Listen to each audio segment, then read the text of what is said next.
Hello everyone and welcome! Every comic Riot released so far answered a lore question. Into the Abyss, based on Nami's lore, is no exception.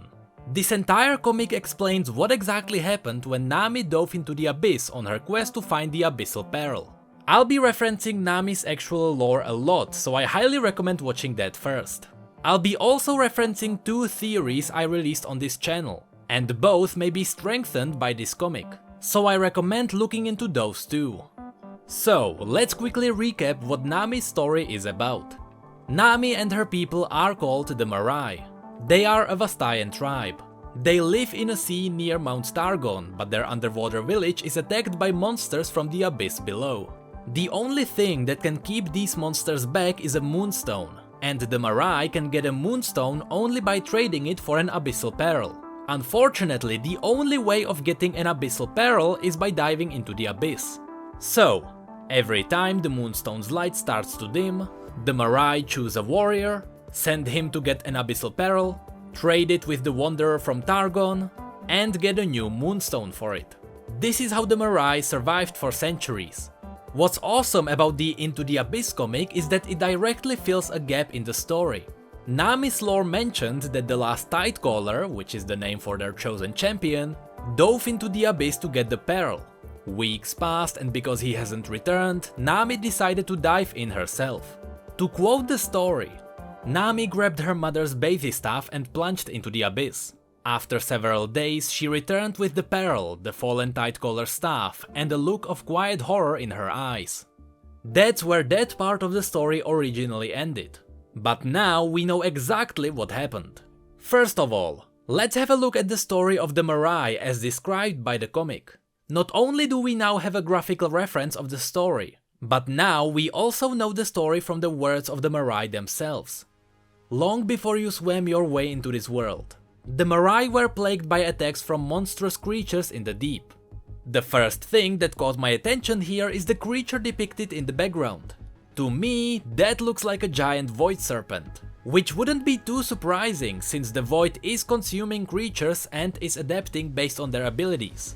Obviously, there are sea serpents in the ocean, so this is what happens if the void devours one of them. Also, notice all the spiraling stones around. This spiral theme can be seen all around the Marai, and I believe this could be just another connection to Targon, since in Pantheon's story it is said that at the peak of Mount Targon there are rocks twisted into strange circular shapes. The story continues. Our attempts to control the waters around them did not repel the monsters, and countless died. Until one day a landwalker gave one of our people a moonstone, so that the blessed glow of the moon could defend our people. Now this is where things get interesting. First of all, I believe that the Wanderer in this picture is one of the first aspects of the moon. Also, notice that the Wanderer gives them the moonstone as a weapon against the void. She knows exactly how the moonstone can help them. This solidifies our theory that the greatest war of League of Legends is Targon versus the void. And by Targon I mean the real Targon versus the void. Or as Aurelian Sol calls it, the heavens against the void. And here comes the big twist. The next part says, in return she required a peril sourced from the deepest abyss in the ocean, to protect her own tribe. This is probably bigger than we think. This line reveals that the Wanderer needs the peril infused with the void to protect her own people. But against what? If the light of the moon burns the spawns of the void, the Abyssal Peril would have to drive back something holy. This seems like the light against the dark kind of scenario. The Marai needs the light power to fight back the dark, and Targon needs the dark power to fight back the light. League of Legends has a history of showing things black and white. There is never pure good or pure evil. There are always the good and bad sides of things. So maybe there are such things as holy creatures doing bad things. Or my other theory is true. First of all, let's think about this. If Targon knows there is a void rift open at the bottom of the ocean, why would they keep it open? Why wouldn't they call down Aurelian to seal it? After all, that's what they use him for. I believe that Targon is keeping the rift open so they could have a source of the void magic. Now, why would they need void magic? If Targon really is the holy side of this war, They couldn't possibly need it to fight anything holy. Instead, they would need it for what it can do. And what it can do is what the Void does the best. The Void consumes, adapts, and dominates. It dominates bodies, it dominates minds. And Targon needs to dominate Aurelian's mind to serve them. So, my theory is that Targon is keeping the rift open as a source of power that binds Aurelian to their will. As the comic continues, we get a glimpse of the horrors that live in the Abyss. One of the creatures that Nami encountered was some kind of a seaweed squid. I don't really know how to describe that thing, but I know what it isn't. Despite what many people may think, it's not Vel'Koz. Anyway, as this creature begins to overwhelm Nami, she drops her staff to bait it away with its light. After that, she dives deeper into the black abyss looking for the peril. Moments of darkness pass and she stumbles upon purple light. As she gets closer, she realizes it is the source of the darkness. I believe that this could be an actual void rift. We have never seen it before, so we can't be certain, but it matches other concept art of the void. Also, as Nami gets closer, the void tries to mesmerize her and lure her in. Fortunately, Nami snaps out of it. Then the previous Tidecaller appears, and he does not look okay.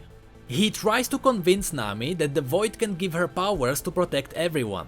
He mentions the world beneath the world, possibly pointing at the fact that the rift at the bottom of the ocean literally opens to another world, the void. Nami then picks up the Tidecaller staff and kills him with it. After that, she ventures towards an incredibly bright light. That is the light of the Abyssal Peril. Here is another interesting part you may have missed. When Nami picks up the peril, it reveals that it was attached to the seaweed monster we saw previously. Also, notice that up until she stole the peril, the creature was not aggressive. This leads me to think that maybe the previous monster was aggressive because the previous Tidecaller stole its peril. Further to that, when Nami dropped her staff there, the monster followed it, possibly thinking that it was its lost peril. It seems like the Abyssal Perils come from these tentacle monsters. After this, Nami pretty much brings back the peril and is officially crowned as the Tidecaller. Though I thought it would be just a filler story, we got a lot of hidden information out of this. It revealed more of the background story and opened new windows for more theories.